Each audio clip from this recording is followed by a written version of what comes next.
Thanks to first-hand accounts, this program tells the story of women who were part of Italy's Camorra Mafia. Some chose to collaborate and are now protected in secret locations. Other women opted not to collaborate with the state and are currently serving their full sentences in jail.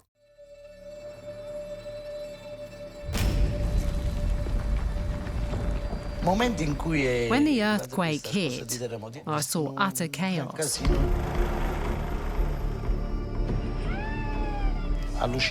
It was unreal. They had simply dumped us there.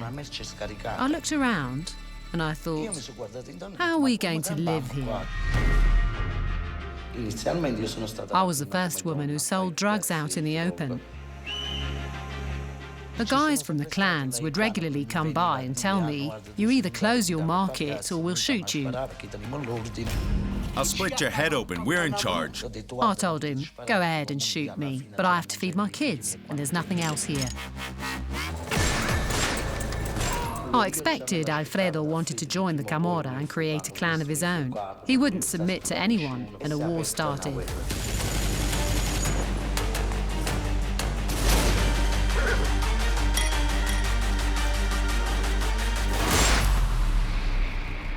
My name is Anna Russo, and I'm a law enforcement informer. I was part of the Russo clan, and too much power has destroyed my family.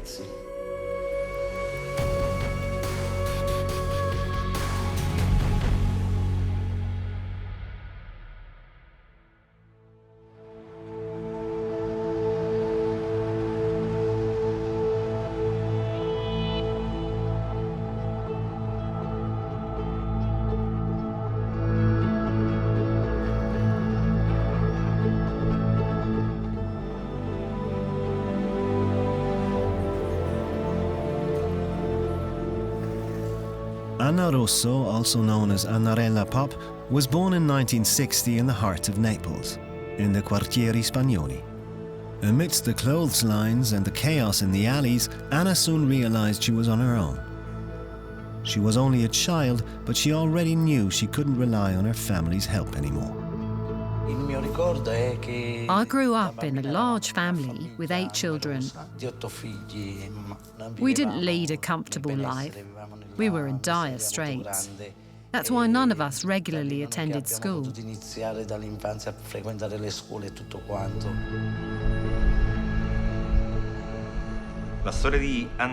Anna Russo's story perfectly mirrors the cliché of the living conditions in the Quartieri Spagnoli. The people there live in large housing blocks, very close to one another. The smells, the scents, but also the feelings of fear create a special atmosphere. You aren't ever an individual in the Quartieri Spagnoli. You're always part of one great big family. She was well aware of this.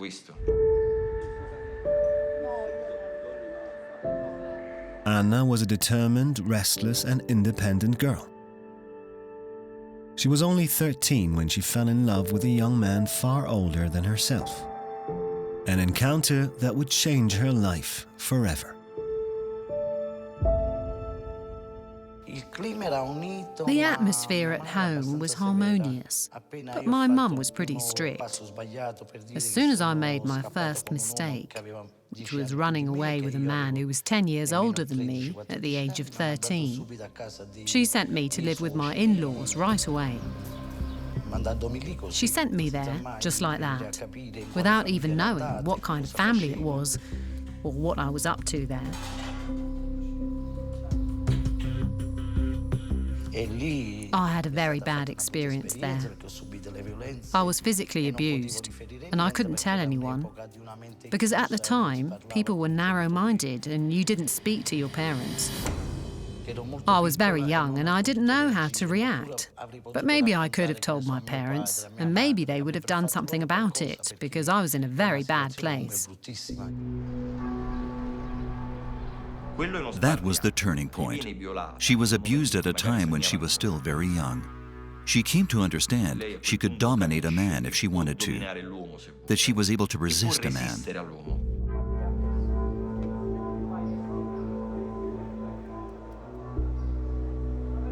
Resist, survive. Too soon, Anna learns the meaning of these words.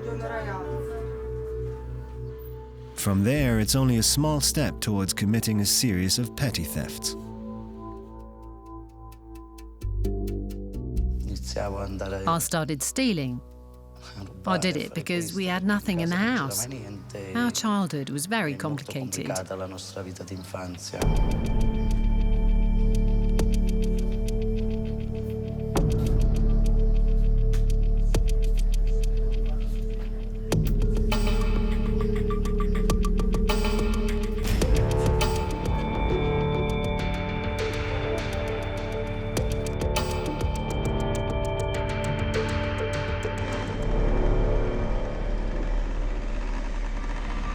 The fight for survival becomes everyday life for the Russo family. Alfredo, Anna's younger brother, is still a child when he joins a gang living on petty crimes. He had his friends. They rented scooters at the Quartieri Spagnoli and used them to snatch bags from people in the Plebiscito Square or in Via Roma. Alfredo had joined the Testamate, the Screwballs, a group somehow in the middle between a Camorra group and a violent soccer fan club.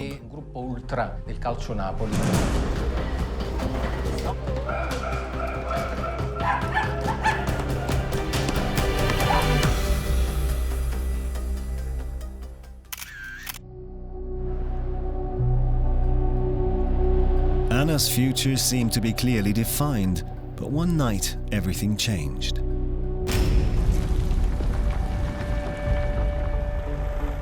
At 7:34 p.m. on November the 23rd, 1980, a violent earthquake shook Irpinia for 90 endless seconds. It cost almost 3,000 lives. The earthquake reached right into the heart of Naples, which was devastated. There was a tremendous mess, utter chaos after the earthquake. My son Luigi was there with me. He had just been born and was 40 days old. The earth trembled under my feet. I looked up to see the chandelier swinging, and I immediately left the building to run back home. The earthquake didn't just shake the neighborhood physically. It also swept away its precarious balance of coexistence. The small certainties of every poor family living in the Quartieri Spagnoli. On November 23, 1980, all that was left of Anna's innocence and dreams was taken away. 20,000 homes were built in the various districts of the Neapolitan suburbs. This aroused the interest of both the organized crime and the so-called white-collar crime.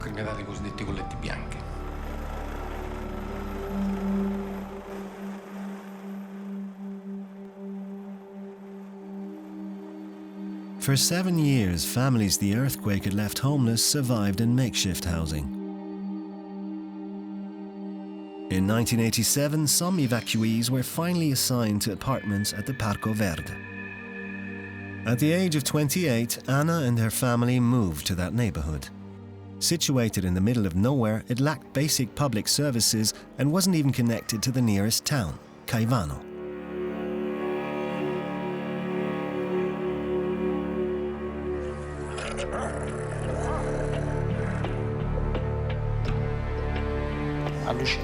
It was unreal. We were simply dumped there. We looked around, and there was nothing. Nothing that bore any resemblance to life. Absolutely nothing.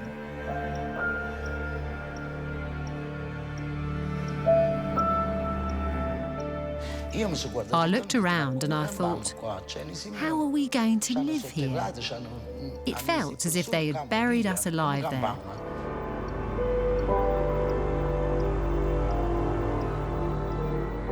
Parco Verde has always been a kind of human beehive, a world that even today, so many years later, is totally secluded, almost impenetrable.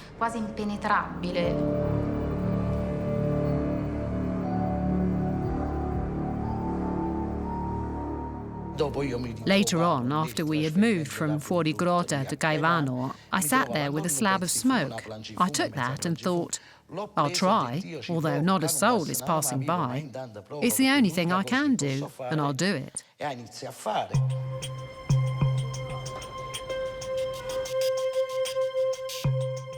So I ended up selling drugs in the streets, pregnant as I was. Whenever I saw someone driving around, I just called out to them. First I had one customer, then another one, and little by little, I had created another open-air drug market because things were really bad there.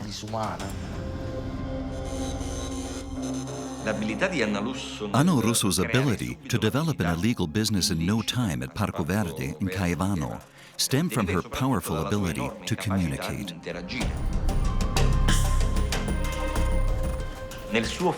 She was very good at winning people's confidence. That's how she built up her clientele, the first step into an illicit trafficking business.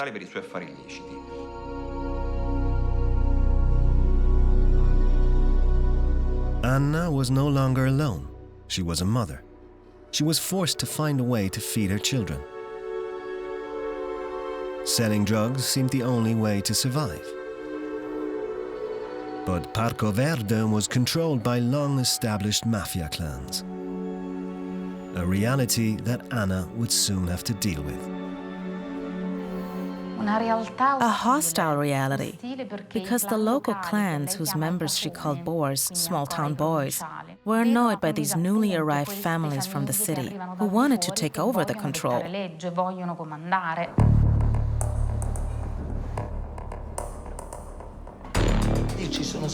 The clans had always been there, but were very discreet. You didn't see them, you only knew who was in charge.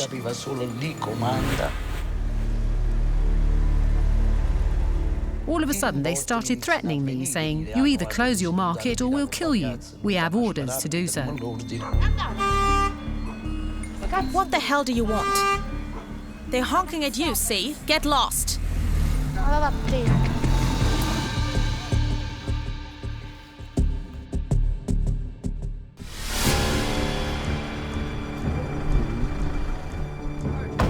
Hey! Who said you can sell dope here? You won't even sell a gram. I'll split your head open. We're in charge. Understood? I told him, "Go ahead and shoot me, but I have to feed my kids and there's nothing else to do here. I'm not going to watch them starve to death." Got it? Now get lost. What a bitch.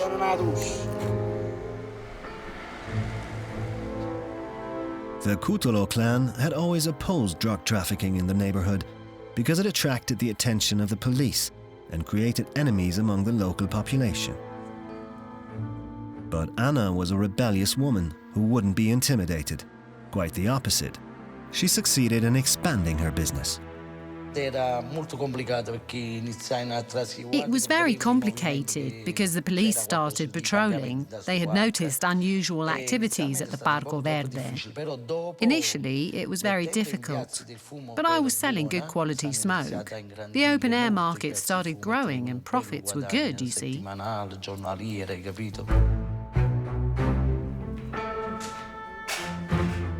I made good money and there was no need to join a clan for that.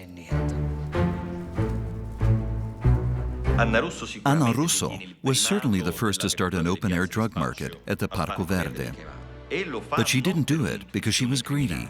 She needed to survive. Anna Russo's involvement in the drug market was a turning point for the local clans.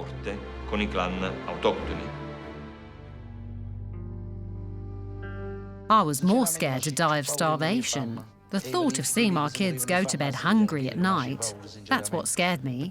I had gone through that, and I just couldn't let that happen to them.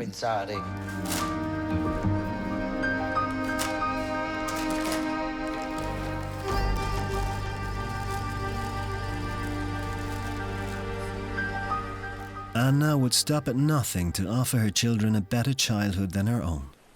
Thanks to her determination, her drug sales increased. Therefore, Anna involved her sister Giovanna and her sister-in-law Luisa in her business. With Anna as the boss, the three women established a drug dealing company at Parco Verde.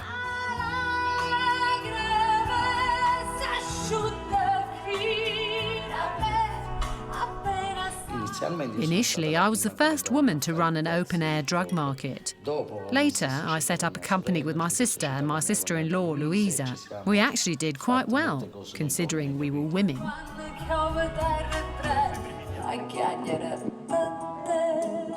My brother had met Luisa when we still lived in Fuorigrotta. She was young. She was a child, too. She got engaged to my brother.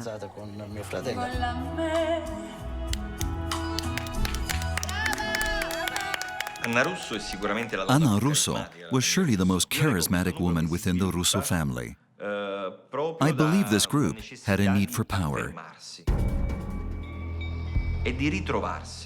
So they needed to feel connected, not alone. That's how their criminal business started. That's the beginning of the contemporary history of the Russo family.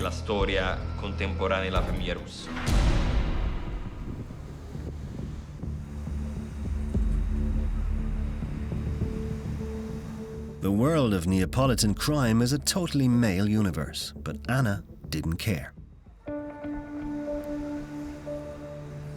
She wasn't afraid of anything. She was not afraid to deal with men. Her love life was restless too. She had never recovered from the abuse she had suffered as a child. I always had problems dealing with men, because I had been abused by a man, and I couldn't escape at the time.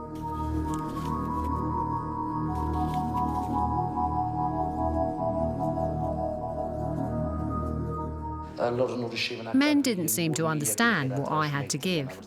I had sex with them, and they called me cunt, cocksucker, slut, pardon my French, but I liked driving them crazy. That's the way it was. That's what I wanted.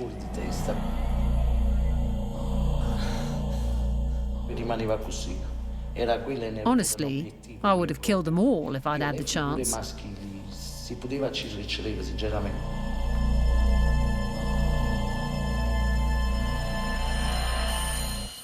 Anna decided to become defiant towards men. She decided she would lead the game. She would be in charge.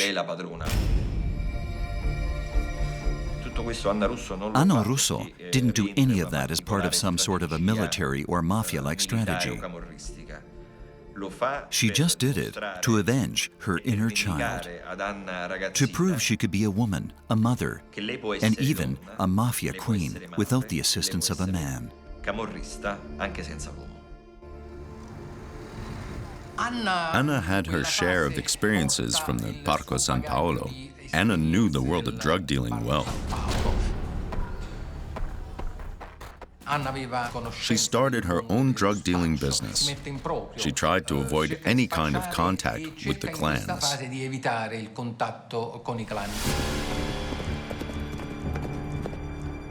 One of the strongest clans at Parco Verde was affiliated to the Cutolo clan led by Salvatore Natale. Anna's brother Alfredo had been in the criminal scene since childhood. Unlike his sister, he wanted to maintain a good relationship with the local clan. This relationship helped Anna defend her drug dealing from the hostilities of the Cutolo clan. Alfredo was the one who helped me most in that situation. He was the one they used to call. Tell your sister to stop dealing or we'll shoot her. They did everything they could to make me go away and stop dealing. They even offered me a weekly pay of 200,000 to 300,000 lira. I told them, no, 300,000 lira just aren't enough for me. But they never even gave me a cent anyway, so I went back to dealing.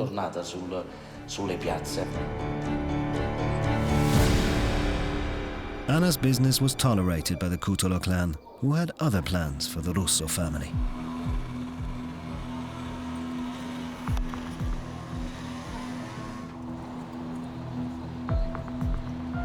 Vincenzo Mele was the right-hand man of Salvatore Natale, the boss of the Cutolo clan. In obedience to the clan's will, Alfredo became Mele's right-hand man.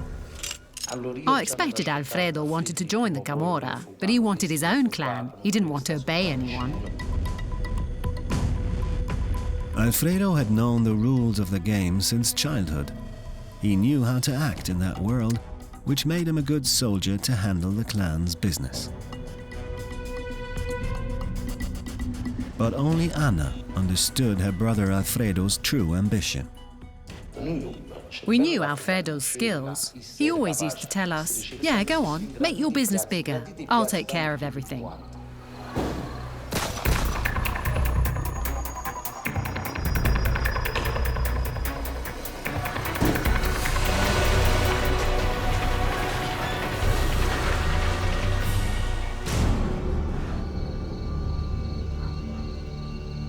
It didn't take long before Alfredo's overconfidence made him see his role as a soldier as degrading.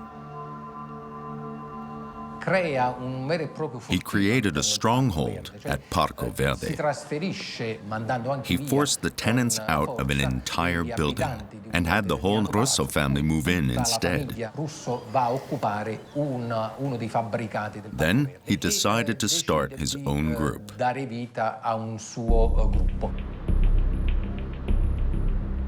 This amount of power and territory implied a challenge to the Cutolo clan. Vincenzo Mele, the boss's right-hand man, realized that and decided to talk to Anna. 2 days earlier, I was stopped by Vincenzo Mele under the apartment block where he lived. He said to me, Anna, look at me. You have to tell me if you're hiding something from me and if your brother is planning to do something to me. I trust only you. Look at me. Tell me what's going on.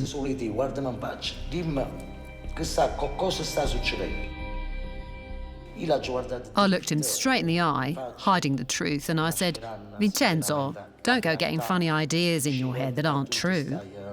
Anna, rumor has it that your brother wants to kill me.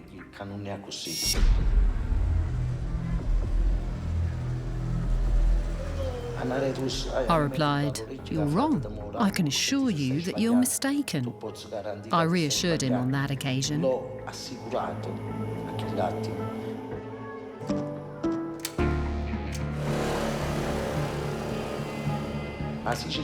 But if I had said to Vincenzo, you're not mistaken, my brother, my sister, my dad with a heart attack, my mum, half of my family would be dead today. Vincenzo Mele decided to trust Anna, and 2 nights later, he went out for a ride on his scooter.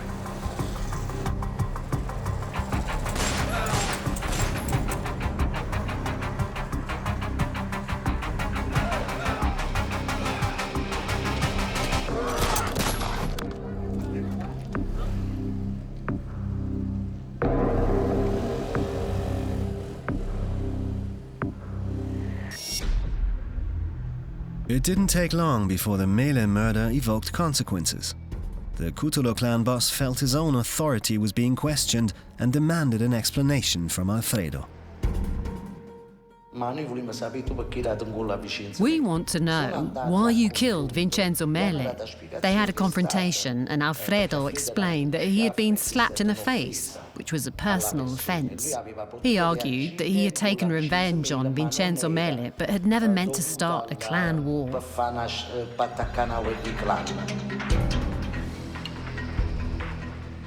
However, this explanation didn't hold water and a war started.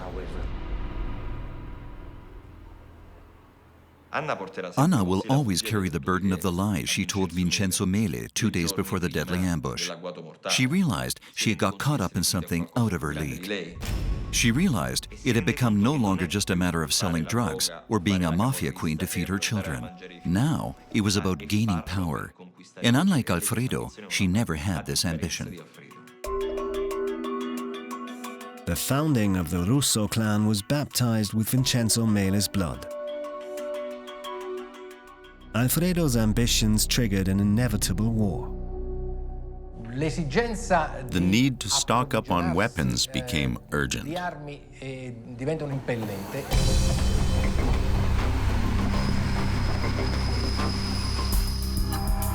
The problem was solved by asking other clans to supply more weapons, and it was Anna herself who was at the forefront of this operation.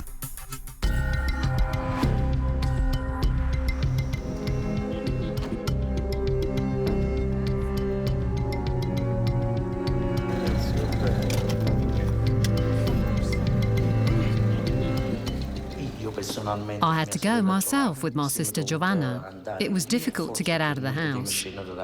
They would have attacked us as soon as we came out, adults or children alike. They would shoot all of us.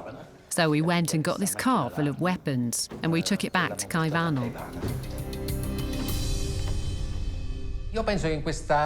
I think that at this point, Anna had overcome her hesitations, which up to now had kept her away from the clans. At this stage, after the murder of Mele, it was absolutely essential to become a member of a clan, and just selling drugs wouldn't suffice anymore.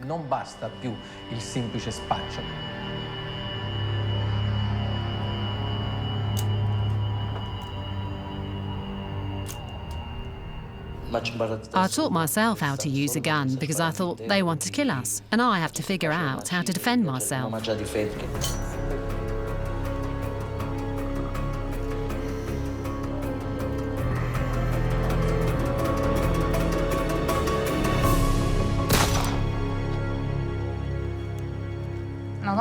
She was a very strong woman. She tried to assert herself, her personality, but also her role as a woman within a clan.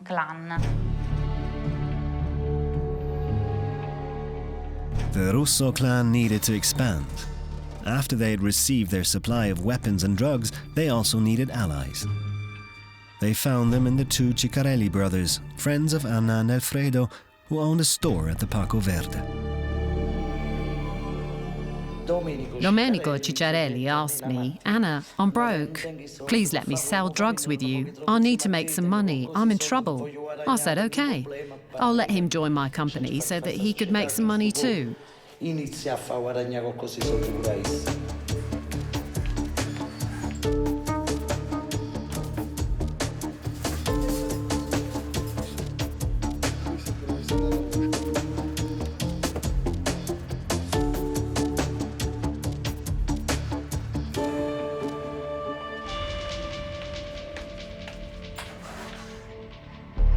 Anna had become a real mafia queen. She carried a gun, and together with her family, she ran a huge drug trafficking operation.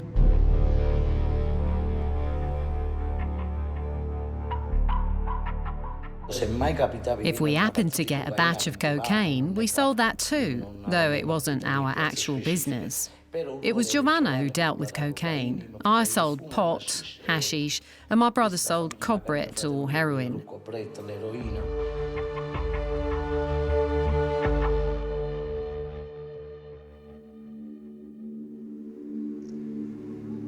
The Russo family business had expanded so much it caught the attention of the police.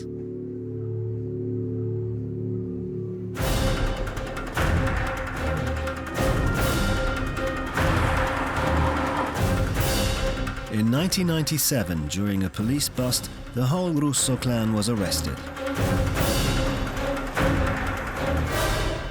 Anna, Alfredo, Giovanna and the Ciccarelli brothers all ended up handcuffed. We were all at my house. That's where we kept our weapons, because there was a war going on. And that was it. They came in the morning, they searched their house, and we got arrested for possession of weapons.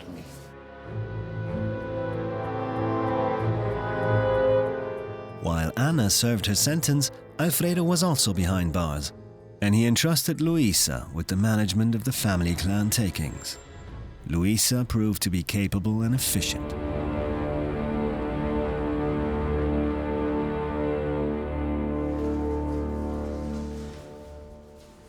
Luisa Maresca was, so to speak, the feminine side of Anna. They always got along well, up to a certain point, until Alfredo went behind bars and his wife took over the control of their illegal trafficking.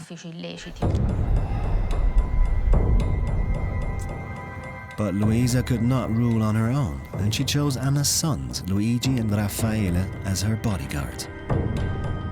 Now the young men were part of the clan, and they risked their life on the streets every single day.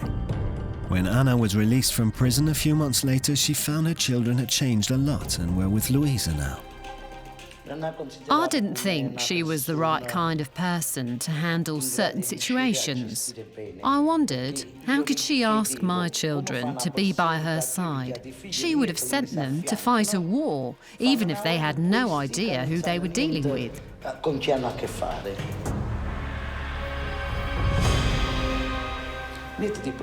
She should have asked someone else instead of asking family members. If she really wanted to start something, she should have thought twice. They were my children, not hers. Also, if they were going to be her bodyguards, they would be the ones in danger, not her. I noticed she had changed a lot, because when you start dealing in big sums, it changes your personality.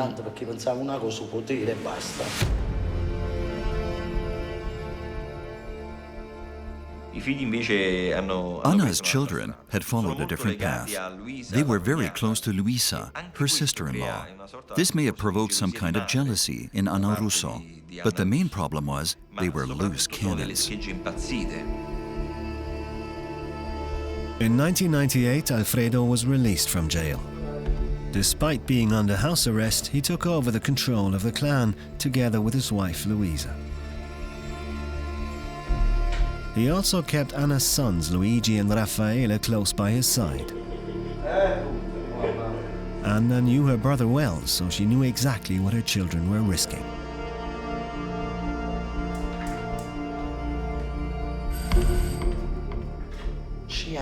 Whenever Alfredo sat at a table, everyone around started taking cocaine as much as they wanted. They were taking lots of drugs. Whenever they heard the word drug, they completely lost control. Anna tried to reduce the influence Alfredo had on her children. She was afraid they would get involved with the fiercest aspects of the Camorra. Let's go, Raffaele.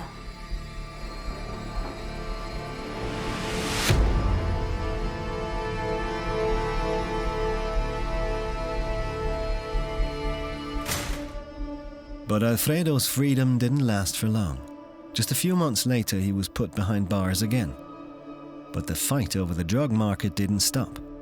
Since Alfredo was in prison, Anna and Luisa became a target for the Cutolo clan. The boss Salvatore Natale was determined to win back the territory at Parco Verde. On a quiet afternoon in 1999, Anna's and Luisa's children were also targeted.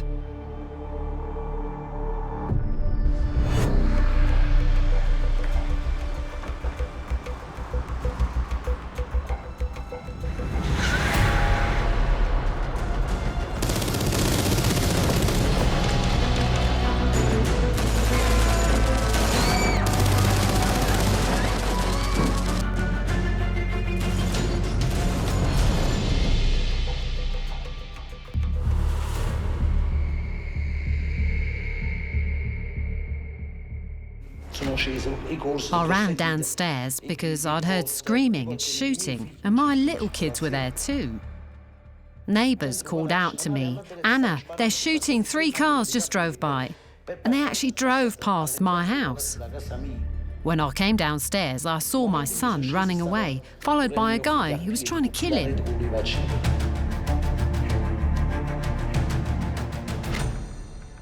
I found my son sitting behind Cicciarelli's store. He said bullets went flying over our heads. Some of the shots had been fired only a few feet above the ground.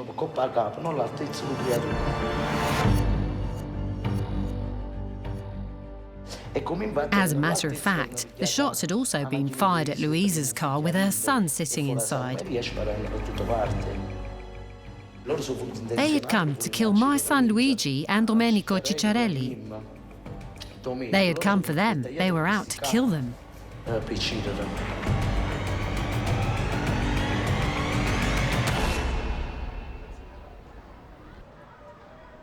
After this assassination attempt, the War of the Clans became an open conflict. But it wasn't just a war against the Cutolo clan. The Russo clan was about to be destroyed. Anna and the rest of her family were bitterly divided.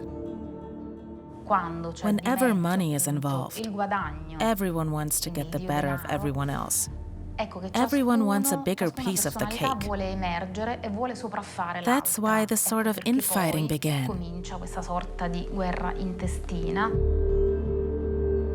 Anna saw her children change and grew increasingly worried. She recognized their thirst for power and knew where it would take them. They obviously had a hard time tolerating the ubiquitous figure of their aunt. They wanted more space and a greater autonomy. So they tried to control the drug market themselves.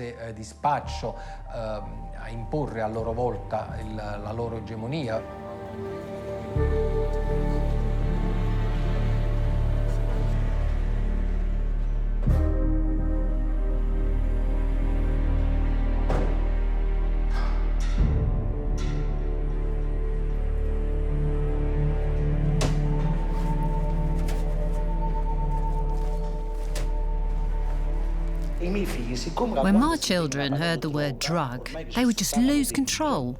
They went crazy. They just would not listen. They went and stole my sister-in-law's drugs.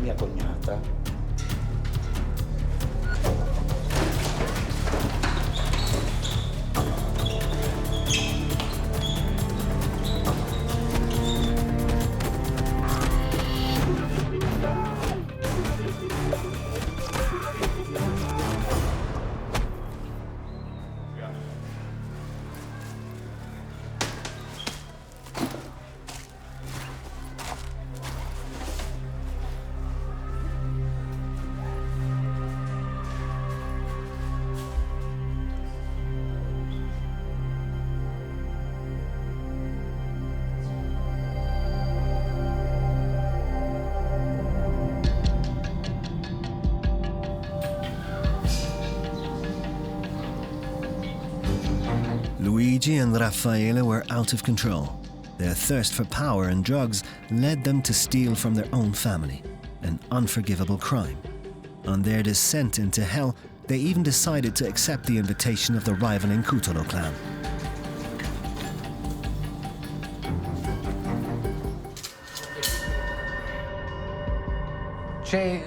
A commercial exchange between the clans started. The boys brought a wealth of knowledge and experience from the park, but they also had weapons. Several weapons of the Russo clan were in their custody, which then ended up in the hands of the Natale clan.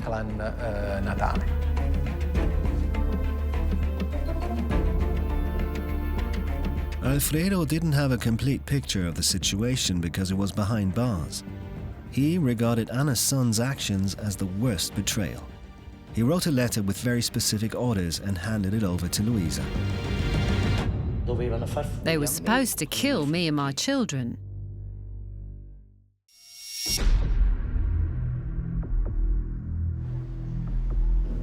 It was Giovanna who told me, "Anna, I'm warning you because we received a letter from Alfredo." Luisa gave it to me. She said the Cicciarellis wanted to talk to us. I said, "Giovanna, I don't have time to go to their house." "Well, we have to, because it's something urgent." So we went, and a guy called Tonino Omunezza showed us Alfredo's letter. Reading the letter, I realised they had all agreed to kill me and my children.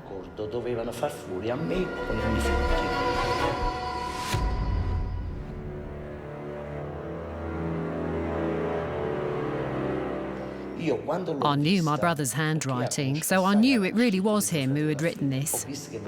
It could have been a bluff, someone else could have written it.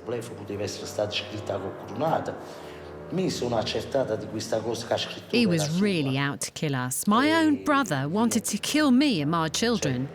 I just couldn't believe my eyes.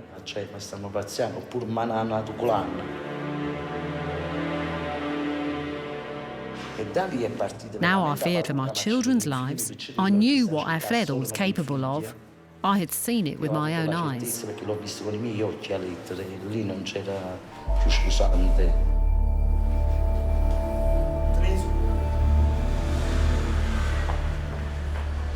Regarding the whole set of paradoxes that Camorra is made up of, Alfredo Russo's reaction was normal. His nephew's treachery wasn't normal. They had turned against their own family, against their own blood.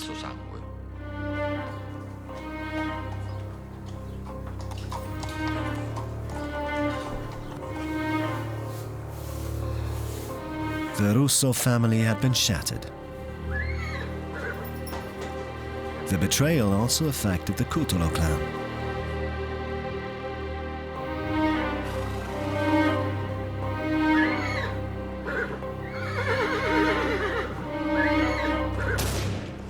In fact, their boss Salvatore Natale was killed by his own men.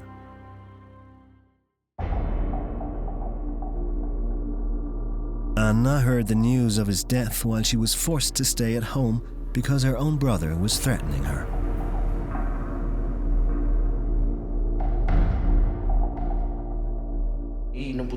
I couldn't leave the house anymore, the way things were going at the Parco Verde. My sister would have warned them if I had left the house. My own children were running around outside, sometimes armed with a bomb, sometimes with guns. They wanted to attack the Cicciarellis but couldn't find them. They came to threaten me at night. My children got scared. They were firing their Kalashnikovs. They rang the intercom saying, "Come down, Anna, come down."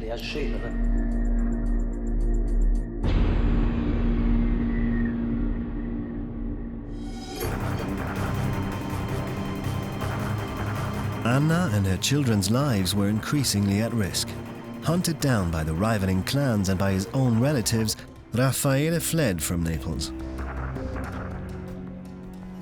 My son made his own decision. That's how it all started. My son became a police informer and got us all involved. When he came home afterwards to explain the situation, I said to him, "What the hell have you done? You didn't tell me a thing. No one knew nothing. And you got us all into a big mess."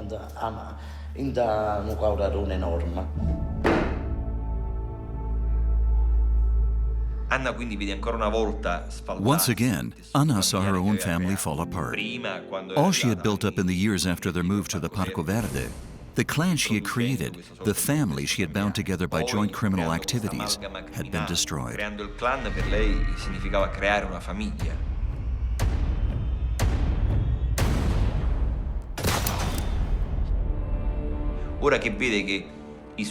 Now that her children had decided to once again separate themselves from her by collaborating with the law, she decided to reunite her family. Only this time, she didn't use criminal and illegal activities to do so, but she took the path of surrender.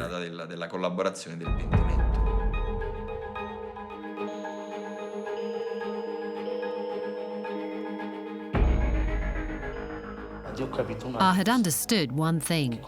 The net was closing in on us, and the prosecutors were waiting for me, not for my son. Anna decided to surrender 4 years after her children.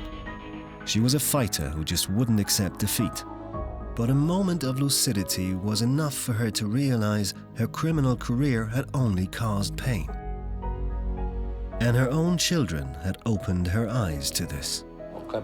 I understood another thing about life.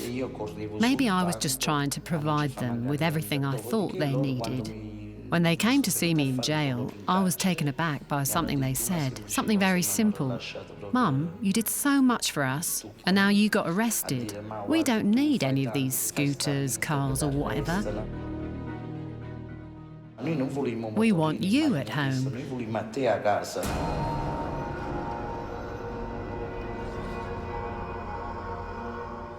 They really surprised me because I had never seen it that way before.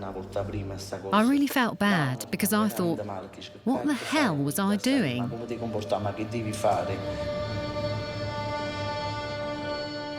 I can't regret what I did. I didn't have a choice. I can't feel sorry because I knew what I was doing. Today, my children have taken their lives into their own hands. They made me very proud by going to school, meeting people I would never have thought they would. People of different cultures, different mentalities, but they did.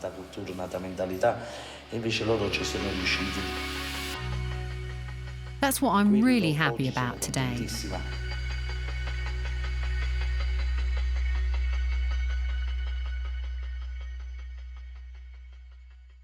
Anna Russo has served a 4-year sentence for drug trafficking and is currently under trial for association with the Mafia.